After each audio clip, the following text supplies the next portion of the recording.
നമസ്കാരം.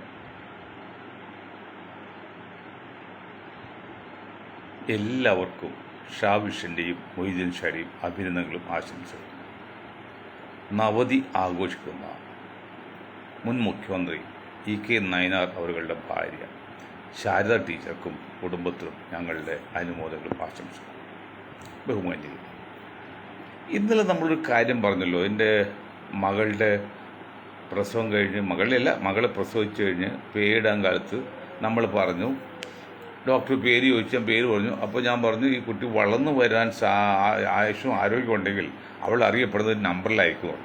50 വർഷം മുൻപ് അവൾ വളർന്ന് 20 വയസ്സായപ്പോഴേക്കും ആധാർ കാർഡ് വന്ന് അതിലെല്ലാം ഒരു നമ്പറാണ്. ഇപ്പോൾ നമുക്ക് ഇന്ത്യയിൽ എല്ലാവർക്കും ഒരേ നമ്പറിൽ നമ്മൾ അറിയപ്പെടുന്നത്, ആധാർ കാർഡ് നമ്പർ. പേരും സ്ഥലപ്പേരൊക്കെ ഉണ്ടെങ്കിലും അതാണ് മെയിൻ രേഖ. റേഷൻ കാർഡിനേക്കാൾ ഇപ്പോൾ അതാണ് മെയിൻ രേഖ. അതുപോലെ വരുന്ന ഒരു സംഭവം നിങ്ങളുടെ ഓർമ്മപ്പെടുത്തണം. വരാനുള്ള സംഭവം, നമുക്ക് റെയിൽവേക്ക് 8 മേഖലാ ആസ്ഥാനങ്ങളാണ്. പോസ്റ്റൽ ഡിപ്പാർട്ട്മെൻറ്റ് ഓൾ ഇന്ത്യ ബേസിൽ ഒരൊറ്റ നമ്പറാണ് ടോട്ടലായിട്ട്. അങ്ങ് ഡൽഹി മുതൽ അല്ലെങ്കിൽ കാശ്മീർ മുതൽ കന്യാകുമാരി വരെ ഒറ്റ തരം നമ്പറാണ്. അതിൽ ഓരോ പോസ്റ്റ് ഓഫീസും ഒരു നമ്പർ, പക്ഷെ മൊത്തത്തിൽ ഒറ്റ ഇതാണ്. അതുകൊണ്ട് കുഴപ്പമുള്ള വളരെ എളുപ്പമുള്ള കാര്യങ്ങൾ. അതുപോലെ നമുക്ക്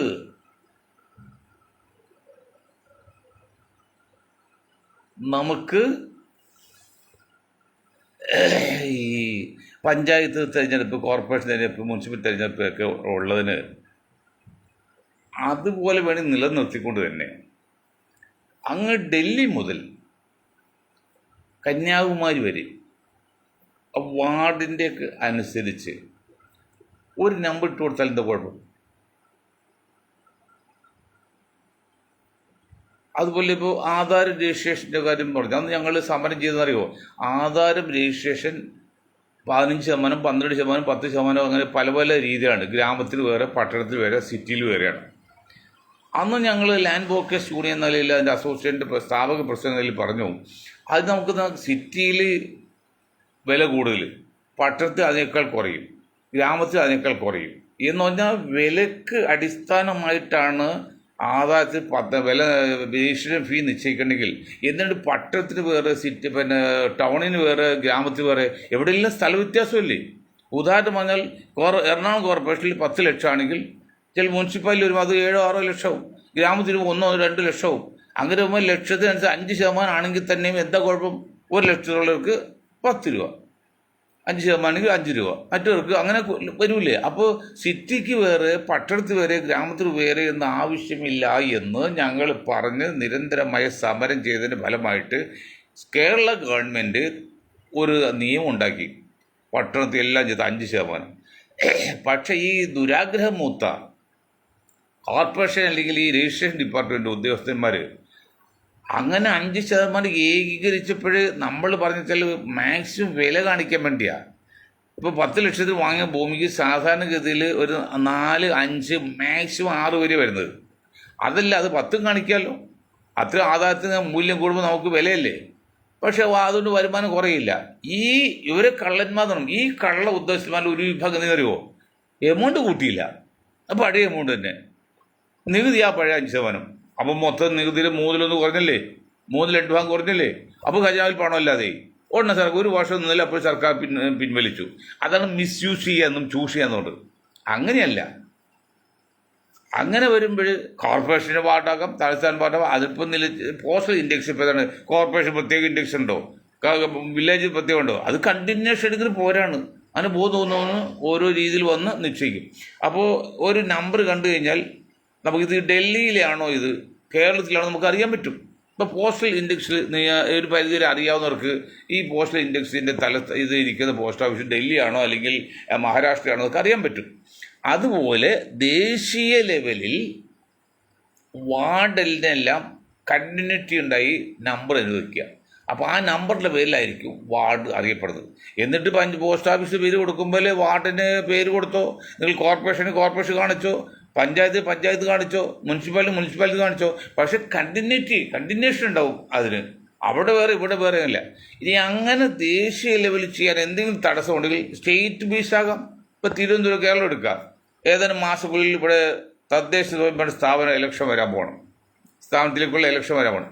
അപ്പോൾ ഗവൺമെൻറ് വേണ്ടി ഇതിന് ഒന്നിനോ വെച്ചിട്ട് ഒരു കൊല്ലാട്ട് തോന്നുന്നു ഗവൺമെൻറ് വേണ്ടി ചെയ്യാമല്ലോ. മൊത്തത്തിൽ വാർഡ് അടിസ്ഥാനത്തിൽ A to Z ഒരു കമ്മിറ്റി വെച്ച് ഇരുന്ന് നിശ്ചയിച്ചാൽ തുല്യമായ ഇത് കിട്ടും.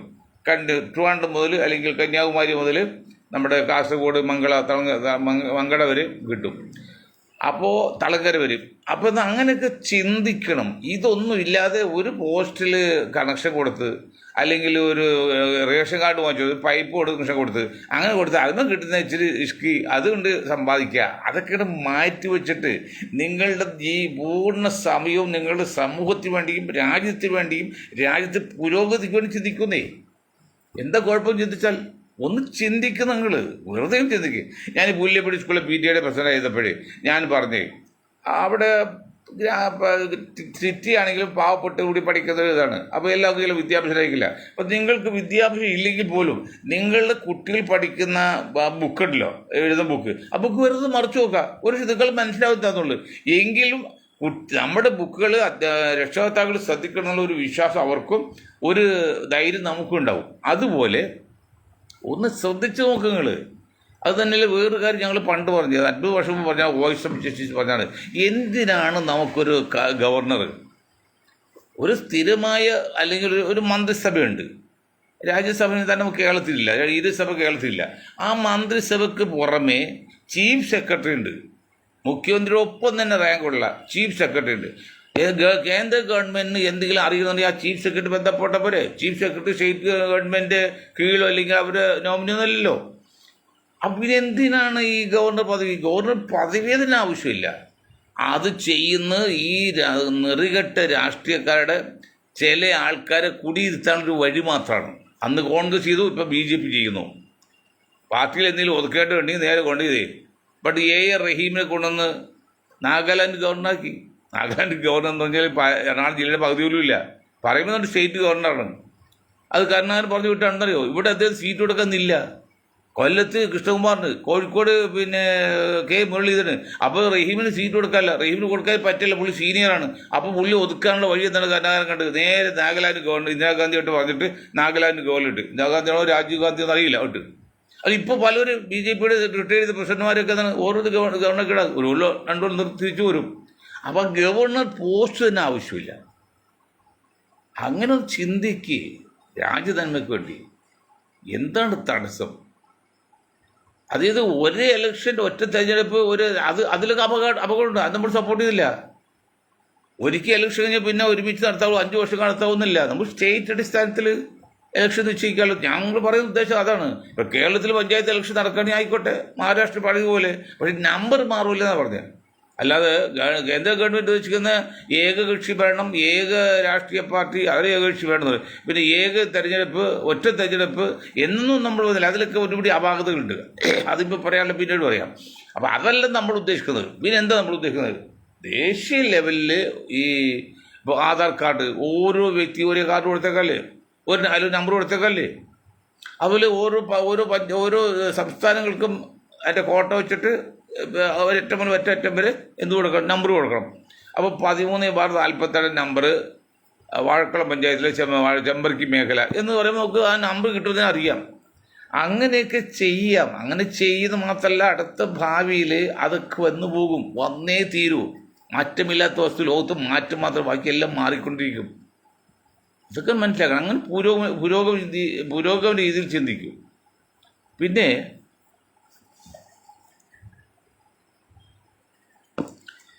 ഈ സണ്ണി ഇബ്രാഹിം എന്നൊരു ബുദ്ധിജീവി, ഒരു പിന്നെ പത്രബോധമുണ്ട്, മനോരമയ്ക്ക് വേണ്ടിയൊക്കെ എഴുതാണ്. സണ്ണി എബ്രാഹിം സാറേ, ഞാൻ ജയശങ്കർജി പറയും പോലെ സണ്ണി എബ്രാഹിം സാർ നിങ്ങൾ കുറച്ച് ബുദ്ധിരാക്ഷസന്മാരാണ്, ഞങ്ങളെപ്പോലൊന്നുമില്ല. എന്നാലും നിങ്ങൾ എല്ലാത്തിനും അഭിപ്രായം ഭേദമുണ്ട്.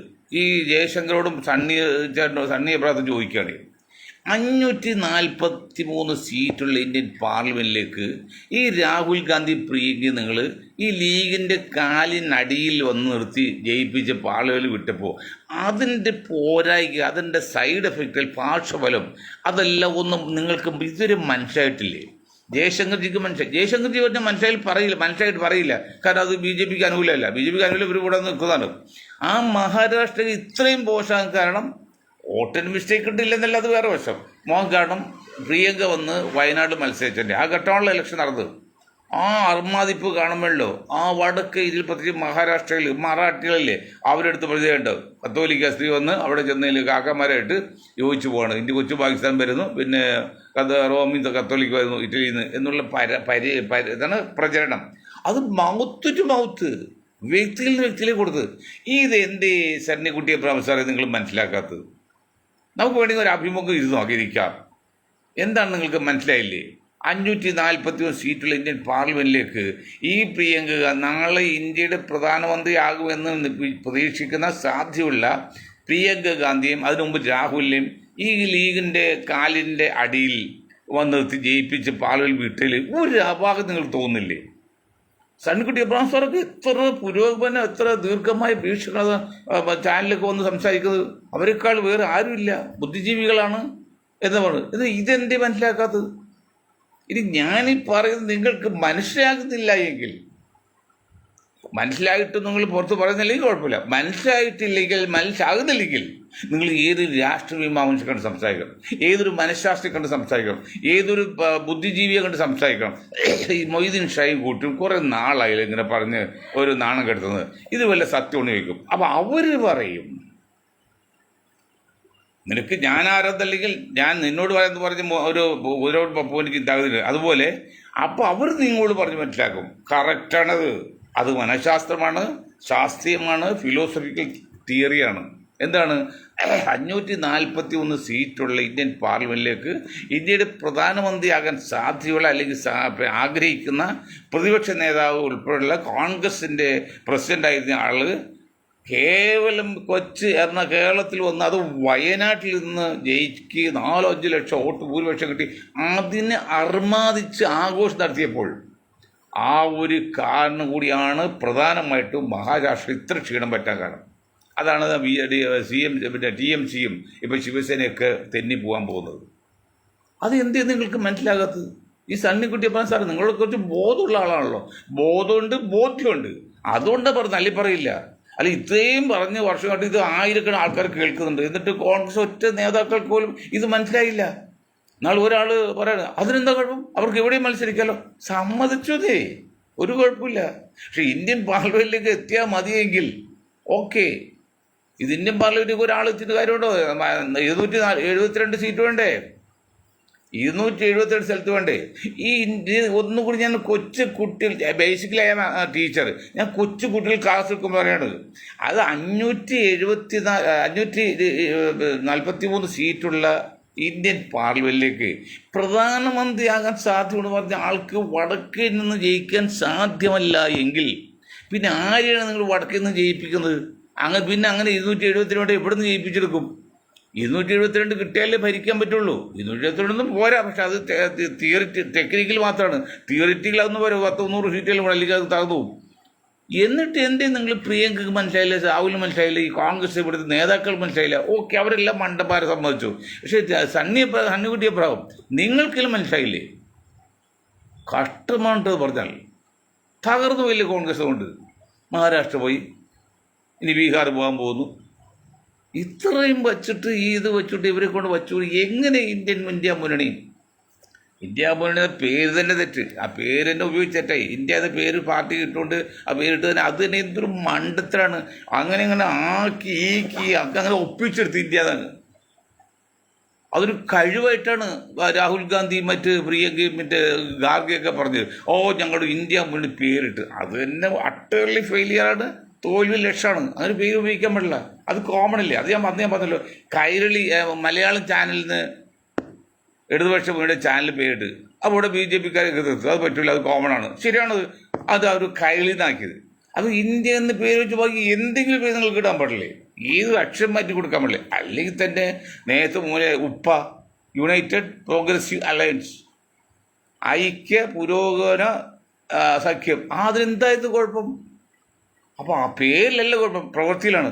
അതൊന്നും മനസ്സിലാകാതെ പേര് മാറ്റി. അത്രയും കാലം 10-15 വർഷം പ്രചരിപ്പിച്ചെല്ലാം ആ പേര് പോയി. UPA പോയി. NDA എപ്പോഴും നിലനിൽക്കാൻ അങ്ങനെ തന്നെ. UPA കളഞ്ഞിട്ട് പുതിയ പേരിട്ട്, എൻ്റെ പൊന്ന് കോൺഗ്രസ് നേതാക്കളെ, പുതിയൊരു പേരൊക്കെ ഇട്ട് അത് പ്രചാരത്തിൽ വരുത്തണമെങ്കിൽ അത് it will take more time. എത്ര സമയം പിടിക്കും അത് നിങ്ങൾ മനസ്സിലാകുന്നില്ലേ? ഞാൻ കേട്ട് ഇപ്പോൾ നിങ്ങൾ 10,000 കോടി രൂപയായിട്ട് വന്നാൽ മനോരമ പോലെ ഒരു പത്രം ഉണ്ടാക്കാൻ പറ്റുമോ? ഇല്ല. അത് 100 വർഷം പാരമ്പര്യമാണ്. മാതൃഭൂമിയിൽ ഉണ്ടാക്കാൻ പറ്റുമോ? വേണ്ട. ഇപ്പം മാധ്യമത്തിൽ ഉണ്ടാക്കാൻ പറ്റുമോ? അത് സമയമെടുക്കും. അങ്ങനെ കാണുമ്പോൾ നിങ്ങൾ ബുദ്ധിമോശം കാണിച്ച് ആ UPA എന്ന് മാറ്റിയതാണ്. അതാണ് നിങ്ങൾക്ക് ആദ്യത്തെ തെറ്റ്. ഇന്ത്യ അത് പല 2-3 പോരായുണ്ട്. ഒന്ന്, ഇന്ത്യ എന്ന വാക്കിൻ്റെ ഭാരതത്തിൻ്റെ പേരാണ്. ആ ഒരു പേര് കോമൺ ആണ്. ആ പേര് നിങ്ങളുടെ മുന്നണിക്ക് ഇട്ടപ്പോഴേ നിങ്ങൾക്ക് ചാട്ടവാറടിക്കണ്ടേ? രാജ്യത്ത് നിങ്ങൾ മറന്നുപോയില്ലേ? ഇത് പറയുന്ന ആരോടാ? കൊച്ചു കാര്യമില്ല. ഇന്ത്യയിലെ മുതിർന്ന കോൺഗ്രസ് അല്ലെ ഇന്ത്യ മുഴുവൻ ശക്തരായ നേതാക്കളോടാണ്. നിങ്ങൾ വാന്നേ, നമുക്ക് സംസാരിക്കാം. ഞാൻ നിങ്ങൾ പറഞ്ഞ് മനസ്സിലാക്കാം. അത് തെറ്റ്. അത് കഴിഞ്ഞ് ഇവിടെ കൊണ്ട് മത്സരിപ്പിച്ച് ഇത് അർത്ഥം നിങ്ങൾക്കൊന്നും ഇന്ത്യ ഭരണം പിടിച്ചെടുക്കാൻ ആഗ്രഹമില്ല. ഇന്ത്യ ഭരണം പിടിച്ചെടുക്കണമെങ്കിൽ ഇവിടെയാണ് നിങ്ങൾ പാടുപെട്ട് പണത് ആ വടക്കേരിയിൽ സീറ്റിൽ ജയിച്ച് എടുക്കേണ്ടിയിരുന്നത്. ഇതില്ല. ഇപ്പോഴത്തെ കേരളത്തിൽ വന്ന് പ്രിയങ്ക ഗാന്ധിയെ AIC പ്രസിഡൻ്റാക്കാൻ പോകുന്ന ഒരു ധാരണ പറയുന്ന കേൾക്കാൻ ശരിയൊന്നുമില്ല. കേരളത്തിൽ വന്ന് മുഖ്യമന്ത്രിയാക്കാൻ പോകുന്ന വേറെ ധാരണ ഫെയിലിയറാവും. കേരളം അടുത്ത പ്രാവശ്യം LDF ഭരിക്കും. കുഞ്ഞാക്ക് വല്ലതും മനസ്സിലായോ? കുഞ്ഞാക്ക ലീഗിൻ്റെ ആൾക്കാർക്ക് മനസ്സിലായോ? കോൺഗ്രസ് മനസ്സിലായോ? ഇടതുപക്ഷത്തിന് സാധ്യത കുറഞ്ഞ 20-25 സീറ്റിൽ BJPക്ക് ചെറുതായിട്ട് പിന്തുണ കൊടുക്കും. അല്ല 5-10 സീറ്റ് കിട്ടിക്കോട്ടെ. ബാക്കിയുള്ള സ്ഥലത്ത് BJP ചെറിയ പിന്തുണ കൊടുക്കും. അതിലിപ്പോൾ തെറ്റിട്ട് പണ്ട് കോലീബി എന്നല്ലേ കോൺഗ്രസ് BJP സഖ്യം ഉണ്ടായല്ലോ കേരളത്തിൽ രഹസ്യമായിട്ട്. അതിന് പൊളിച്ച് മുഴുവൻ മാധ്യമം പത്രമാണ്. മാധ്യമം പത്രം നിരന്തരമായിട്ട് മഞ്ച് ഇവിടെ 2 സ്ഥലത്ത് പേരൊക്കെ കിട്ടുപോയി. അത് മാധ്യമം പത്രം എഴുതി പൊളിച്ചു കളിച്ചു, വിജയിച്ചില്ല. അതൊക്കെ എത്ര 30-40 വർഷം മുമ്പാണ്. അതിനുശേഷം ഇതെല്ലാം മാറ്റി.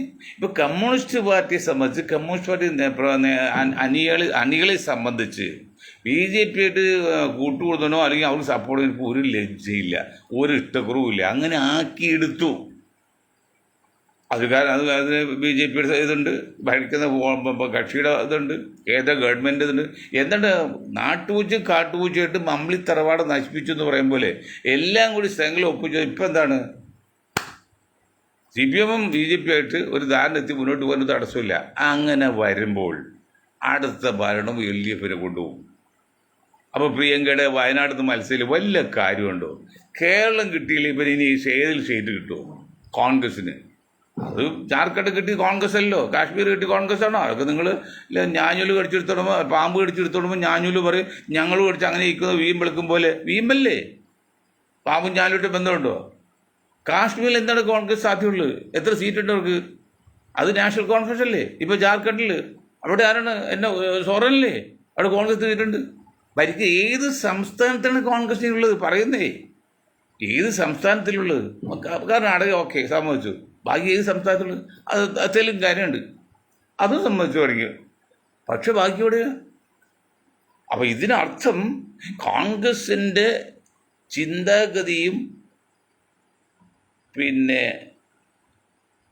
ചിന്താഗതിയും പ്രവർത്തന രീതിയിലും ഉരുട്ടി വീഴ്ച പറ്റുന്നത് തെറ്റുപറ്റുന്നുണ്ട്. അതുകൊണ്ട് വലിയ വില കൊടുക്കണം. പാർട്ടി തളർന്നു പോവുകയാണ്. ഞാൻ വീണ്ടും വന്ന് പെണിങ്ങാലും വീണ്ടും പറയുന്നത്, ഈ കോൺഗ്രസ്, സോണിയ കോൺഗ്രസ്സാണ് ഇന്ത്യയിൽ RSS-നും BJP ഇത്രയും പെട്ടെന്ന് വളർത്താൻ സാധ്യതയുണ്ട്. അതിന് സാഹചര്യം ഉണ്ടായി. ഇത് പറയാൻ കാരണം ഇപ്പം ഞങ്ങൾ മുനമ്പം സംഭവത്തെക്കൊണ്ട് ഒരു ചർച്ചയ്ക്ക് വരുന്ന വഴിയാണ്. അത് നിങ്ങൾ മനസ്സിലാക്കാത്തത്. അല്ല, വികാരവിക്ഷോഭം ചില പറഞ്ഞു. കാരണം സഭയ്ക്കൂടെ 20 ലക്ഷം കോടി ഏക്കറുണ്ട് ആയിട്ട് ചർച്ച ആക്ട് മാത്രമേ ഉള്ളൂ. ഒരു ദേവസ്വം ബോർഡ് പോലും അല്ലെങ്കിൽ വക്കം ബോർഡ് പോലും ഒന്നുമില്ല. കണക്കൊന്നും ബോധിക്കട്ടെ. വക്കം ബോർഡിൽ അവൻ്റെ വരുമാനത്തിൽ 7% ഈ വക്കം ബോർഡിന് കൊടുക്കണം. അതിന് കൂച്ചുവിലും കിട്ടിയിരിക്കുകയാണ്. ദേവസ്വം ബോർഡാണെങ്കിൽ അതിനൊരു പ്രശ്നമുണ്ട്. ദേവസ്വം ബോർഡ് നടപടിയെടുത്തേക്കാണെന്ന ഒരാളെ ദിലീപിനെ അവിടെ കയറ്റിയിട്ടുണ്ട്. പക്ഷേ ഈ ചർച്ച ആക്ടുള്ള സ്ഥലത്ത് വല്ല നിയമമുണ്ടോ? ഇന്ത്യ ഗവൺമെൻറ് കഴിഞ്ഞാൽ അതിൽ ഏറ്റവും കൂടുതൽ പിന്നെ ഭൂസ്വത്തുള്ളത് സഭയ്ക്കാണ്. അത് കത്തോലിക്ക സഭയ്ക്ക്, മറ്റു സഭയുടെ വേറെ. അതും ഇവിടെ ആർക്കൊരു വിഷയമല്ല കേട്ടോ. ആയിക്കോട്ടെ, നമ്മൾ പറഞ്ഞല്ലേ. അപ്പോൾ ഇതുകൊണ്ടൊക്കെ വരുന്നത് ഈ കോൺഗ്രസ് സോണിയ ഇതുമാണ് ഇന്ത്യയിൽ ഇത്രയും പെട്ടെന്ന് BJP ഭരണത്തിലും സംഘപരിവാർ ഇതിനും വന്നു. അതിൻ്റെയൊക്കെ പ്ലാനിങ് ചെയ്താണ്, വെറുതെ ഒന്നുമല്ല. എങ്ങനെ സോണിയ വന്നു എന്ന് ഞാൻ സുബ്രഹ്മണ്യ സ്വാമി ചോദിച്ചല്ലോ, എങ്ങനെയാണ് രാജീവ് വിദ്യയായിട്ട് സോണിയാഗാന്ധി പരിചയപ്പെട്ടത്? ഒരുമിച്ച് പഠിക്കണ സഹപ്രവർത്തകയായിരിക്കണം. ഇത് രണ്ടും പറയുന്നില്ല. ഒരുമിച്ച് പ്രവർത്തിച്ചായിട്ട് കാണുന്നില്ല, ഒരുമിച്ച് പഠിച്ചായിട്ട് കാണുന്നില്ല. പിന്നെ എങ്ങനെ പരിചയം വന്നു? അപ്പം അതിൻ്റെ പുറകിലേക്കാണ് കള്ളക്കളികളുള്ളത്. അതെല്ലാം ഇവിടുത്തെ ചില വിഭാഗങ്ങൾക്ക് വളരാനുള്ള ഒരു ആസൂത്രിതമായ തയ്യാറെടുപ്പായിരുന്നു. അതാണ് വരുന്നത്. ഇപ്പോൾ ഇങ്ങനെയെല്ലാം വരുമ്പോൾ കോൺഗ്രസ്സുകാർ ഇപ്പോഴും അത് മനസ്സിലാക്കിയിട്ടില്ല. പിന്നെ വേറെ ഒന്ന് രണ്ട് പ്രാദേശിക കാര്യങ്ങൾ പറഞ്ഞ് നമുക്ക് നിർത്താവുന്ന പരിപാടി. ഒന്ന്, BJP സുരേന്ദ്രൻ്റെ സംഭാഷണം പത്രക്കാരെല്ലാം അടിച്ചാണ്, തകർത്ത് കളയും, വന്ന് തട്ടിക്കളയും എന്നൊക്കെ പറഞ്ഞ്. എൻ്റെ സുരേന്ദ്രൻജി, അങ്ങൊരു ദേശീയ പാർട്ടിയുടെ സംസ്ഥാന പ്രസിഡന്റ് അല്ലേ, അങ്ങനെയൊക്കെ അടിച്ചാക്ഷേപിക്കാവോ? തെറ്റ് ചെയ്തവർക്ക് വേണ്ടി കൊടുക്കുക. ഇപ്പോൾ കമ്മ്യൂണിസ്റ്റ് പാർട്ടിയിൽ ഞങ്ങളുടെ മുഖ്യ ശത്രു പിന്നെ കുഞ്ഞാലിക്കുട്ടി പറഞ്ഞ് തെറ്റാന്ന് പറഞ്ഞ്. കേരളത്തിൽ മുഖ്യ ശത്രു ആണെങ്കിൽ കമ്മ്യൂണിസ്റ്റ് പാർട്ടി എന്ന് പറയാം. പക്ഷേ മറ്റൊരു ദേശീയ ലെവലിൽ എങ്ങനെയാണോ അത് പറഞ്ഞില്ല. അതുപോലെ എല്ലാ പത്രക്കാരും പറഞ്ഞില്ലേ. അതുപോലെ വേറൊരു കാര്യം, പിണറായി സഖാവിൻ്റെ പോലീസ് ചോദിക്കുകയാണ്, പരസ്യമായിട്ട് സംഘപരിവാറിൻ്റെയും BJPയുടെയും പ്രവർത്തകരും നേതാക്കളും കൊലവിളി നടത്തിയിട്ട് അതിൻ്റെ പേരിൽ എന്ത് കേസെടുത്ത് സാർ? 2 പിള്ളേർ മാവോ സൂക്തം എന്ന് പറഞ്ഞ പുസ്തകം എന്തോ നോട്ടീസ് കയ്യിൽ വെച്ചിട്ട് നിങ്ങൾ UAPA ചുമത്തിയില്ലേ? ഞാൻ പിണറായി കുറ്റം പറയില്ല, പോലീസും കുറ്റം പറയില്ല. നിങ്ങൾ എന്ത് നടപടി എടുത്തോട്ട് ആ കേസ് വളരെ പരസ്യമായിട്ട് ഇത്രയും തെളിവ് സഹിതം വിളിച്ച് പറഞ്ഞിട്ട് പച്ചക്ക് കത്തിക്കുന്നതൊക്കെ പറഞ്ഞിട്ട് നിങ്ങൾ എന്ത് നടപടി എടുത്തതിനെ കുറിച്ച്? വേറെ കേരള പോലീസിന് വേറെ ഉണ്ട്. 17 വയസ്സുള്ള ഒരു ഹിന്ദു യുവതി നേഴ്സിങ്ങിന് പഠിക്കുന്നത്, അവൻ്റെ കോളേജിൽ കുട്ടിയുടെ കോളേജിൽ പഠിക്കുന്ന ഒരു മുസ്ലിം ലക്ഷദ്വീപുകാരും കൂടെ, മുസ്ലിം യുവാവ് 21 വയസ്സ്, അവർ ഒരുമിച്ച് ബൈക്കിൽ പോയി മഴ ഇപ്പോൾ കയറി നിന്ന് താമസം വന്നു. അതിൻ്റെ പേരിൽ പ്രശ്നം ഉണ്ടാക്കിയില്ലേ? പ്രശ്നം ഉണ്ടാക്കിയപ്പോൾ ആ സ്ത്രീയും ആ പെൺകുട്ടിയുടെ അമ്മയും അച്ഛനും പറഞ്ഞു, ഞങ്ങൾക്ക് ആ ഒരു പരാതിയിൽ അങ്ങനെ തെറ്റിദ്ധരിക്കേണ്ട, അത് മഴ വന്നപ്പോൾ പോയതാണ്, ഒരുമിച്ച് പഠിക്കുന്നതാണ് എന്ന് പറഞ്ഞിട്ട് നമ്മുടെ കേരള പോലീസ് സമ്മതിച്ചില്ല.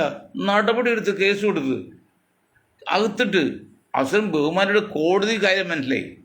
കോടതി പറഞ്ഞത് കുഴപ്പമില്ല, വിട്ടേക്കാൻ പറഞ്ഞേക്കാം. ഇനി അവിടുന്ന് ഒന്ന് സ്വന്തം ആ പയ്യനിന് ഹൈക്കോടതി പോകണം. ഹൈക്കോടതി പറഞ്ഞത് ഈശൊന്നുമില്ല, എത്ര ആയിരം രൂപയിലുണ്ട്, വല്ല കാര്യമുണ്ടോ? പരാതിയില്ല, പിന്നെ പോലീസ് എന്താ? അത് രാത്രിയാണ് നല്ലതാണ്, പട്ടപ്പകലാണ്. അപ്പോൾ ഒരുമിച്ച് കണ്ടു എന്ന് പറഞ്ഞ് ശിക്ഷിക്കാൻ പറ്റും? അങ്ങനെ നിയമമുണ്ട് സാർ ഇവിടെ. ഒരു കുട്ടിയെ ബലാത്സംഗം ചെയ്തു എന്നുള്ളത് തെളിവ് വേണം, അല്ലെങ്കിൽ കുട്ടി രക്ഷാത്ത പരാതി വേണം, അല്ലെങ്കിൽ സാഹചര്യ തെളിവ് വേണം. ഇത് പരസ്യമായിട്ട് രണ്ടുപേരും അടുത്തടുത്ത് കണ്ടു സംസാരിച്ചു എന്നാൽ അത് ഒരുമിച്ച് പഠിക്കുന്ന കുട്ടികൾ. ഇങ്ങനെയെല്ലാം വടക്കേന്ത്യയിൽ നടക്കുമ്പോൾ കൊച്ചു കേരളത്തിൽ പോലും ശ്രമിച്ചാൽ നമ്മുടെ പോലീസ് എന്താ ചിന്തിക്കുക?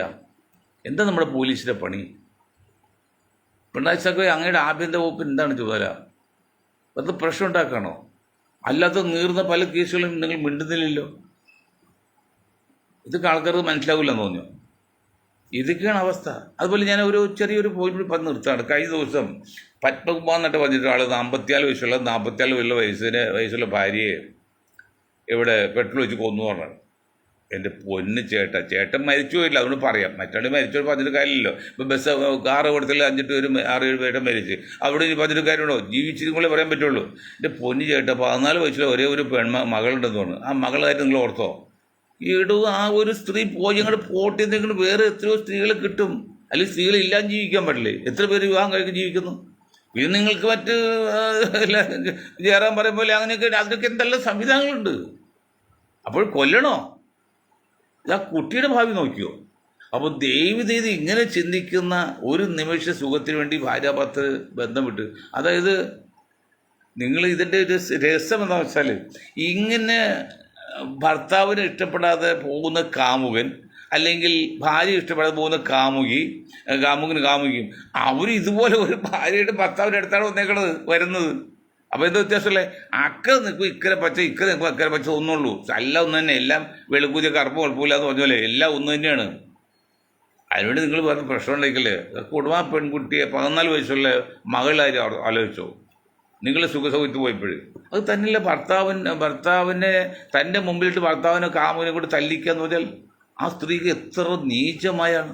ഇപ്പോൾ മരിച്ചുകൊണ്ട് പറയാൻ പറ്റില്ല, എന്താ എത്ര മോശമായ ചിന്താഗതിയാണ്. സ്വന്തം ഭർത്താവിനെ എന്നെ സ്വന്തം കാമുകില്ല, കാമുകന് സ്വന്തമാവില്ല, കാമുകനെ കൊണ്ട് തല്ലിച്ച് അത് കണ്ട് ആസ്വദിച്ചെന്ന് പറഞ്ഞാൽ അതൊക്കെ തെറ്റല്ലേ? അപ്പം ജീവിച്ചിരിക്കുന്ന യുവതി യുവാക്കളോടും പിന്നെ മധ്യവയസ്കരോടും പറയാനുള്ളത്, നിങ്ങൾ വേലി ചാടും, അത് ആദമിൻ്റെ കാലം മുതലുള്ളതാണ്, അത് ചാടിക്കും, അതൊക്കെ ഒരു നയത്തിൽ നിൽക്കണ്ടേ? നിങ്ങൾ ഈ കുട്ടികളായിട്ട് ഓർത്തോ? ഇപ്പം ആ സ്ത്രീ കരിഞ്ഞ് ചാരായി പോയി, ഇദ്ദേഹം അങ്ങനെ 14 വയസ്സും ജയിലിൽ കിടക്കും. ആ പെൺകുട്ടിയോ? അവിടെ നിങ്ങൾക്ക് എന്ത് കിട്ടി നേട്ടം?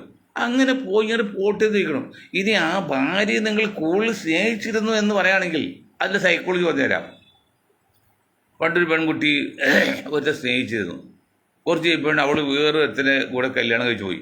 അപ്പോൾ ആദ്യത്തെ കാമുകൻ ആ രണ്ടാമത് പോയ കാമുകനെ കൂടി സ്നേഹിക്കുന്നു. കാമുകി മാത്രമല്ല, അവനെയും കൂടി സ്നേഹിക്കുന്നു. അതെന്താണ് സുഹൃത്തേജ് പോകാൻ പറഞ്ഞല്ലോ? ഞാൻ അവളെ അത്രകൊണ്ട് സ്നേഹിച്ചു പോയി. അവൾ സ്നേഹിക്കുന്ന വസ്തുവിനെ പോലും ഞാൻ സ്നേഹിക്കുന്നു. അവൾക്ക് സ്നേഹമായിട്ടാണല്ലോ രണ്ടാമത്തെ കാമുകൻ്റെ കൂടെ പോയത്. അതാണ് ലവ്, അതാണ് പ്രേമം. അല്ല പ്രേമം തെറ്റിക്കഴിഞ്ഞാൽ ആശ്രയിച്ച് കൊല്ലല്ല.